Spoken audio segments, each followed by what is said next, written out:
এদিকে প্রকাশ্যভাবেই ইসলাম প্রচারের জন্য হযরত মুহাম্মদ মুস্তাফা সাল্লাল্লাহু আলাইহি ওয়াসাল্লাম এর কাছে ওহী নাজিল হলো। হযরত মুহাম্মদ মুস্তাফা সাল্লাল্লাহু আলাইহি ওয়াসাল্লাম মক্কাবাসীদেরকে এক আল্লাহ তাআলার ইবাদত করার জন্য আহ্বান করলেন। তিনি মূর্তি পূজা ছেড়ে দিতে তাদেরকে আদেশ করলেন। এতে মক্কার প্রভাবশালী কুরাইশরা রেগে ভয়ানক ক্ষিপ্ত হয়ে উঠলেন। তারা সবাই একত্রিত হয়ে ইসলাম ধর্মের বিরুদ্ধে রুখে দাঁড়ালেন। তারপর মক্কার কাফেরেরা হযরত মুহাম্মদ সাল্লাল্লাহু আলাইহি ওয়াসাল্লামকে মেরে ফেলার জন্য গোপনে আলোচনা শুরু করলেন। আলোচনা চলাকালীন একজন লোক উমাইয়ার কানে কানে এসে কি যেন ফিসফিস করে বলল।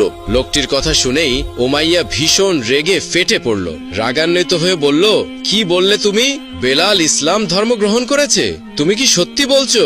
লোকটি তখন বলল, হ্যাঁ জনাব, আমি সত্যি কথাই বলছি।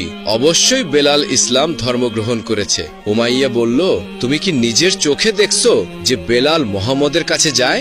লোকটি বলল, হ্যাঁ, অনেকবারই দেখছি।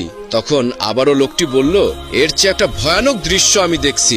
উমাইয়া বলল, কি সেই দৃশ্য? লোকটি বলল, আমি একদিন দেখলাম বেলাল আমাদের সম্মানিত দেবতা হাবলের মুখে থুতু নিক্ষেপ করেছে। তখন উমাইয়া বলল, তুমি এইসব কি বলছো? রাগে উমাইয়ার মাথা প্রচন্ড অগ্নিশর্মা হয়ে গেল। উমাইয়া চেঁচিয়ে চেঁচিয়ে বলল, বেলালের এত বড় সাহস হলো কিভাবে? এটা এক অমার্জনীয় অপরাধ। এই গোপন বৈঠকে কুরাইশদের নেতা আবু জাহেলও ছিল। আবু জাহেল বলল, এই কিনা গোলামের এত বড় স্পর্ধা? আবু জাহেল আরো বললেন, বেলালকে এমন কঠিন শাস্তি দিতে হবে যেন তাকে দেখে আর অন্য কোনো গোলাম এমন স্পর্ধা দেখানোর সাহস না পায়, এবং মুহাম্মদের এই আহ্বান বন্ধ করতে হবে। তার কারণে দুর্বল চরিত্রের লোকদেরকে নষ্ট হতে দেওয়াই যাবে না। তখন উমাইয়া খুশি হয়ে বলল, আপনি ঠিকই বলেছেন জনাব। তখন আবু জাহেল আরো রাগান্বিত স্বরে বলল, মুহাম্মদের নতুন ধর্মগ্রহণকারী বেলালকে কোনো রকম দয়া ও মায়া দেখানো যাবে না। আমি প্রতিজ্ঞা করছি, মুহাম্মদের ওই নতুন ধর্মকে আমি অচিরেই গলা চিপে হত্যা করব।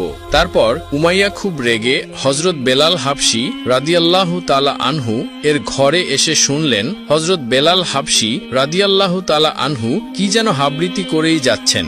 এমন আবৃত্তি তিনি আর কখনোই শুনেননি। তাই উমাইয়া বিড়বিড় করে বলল, নিশ্চয়ই মুহাম্মদের কুরআনের সেই শব্দ।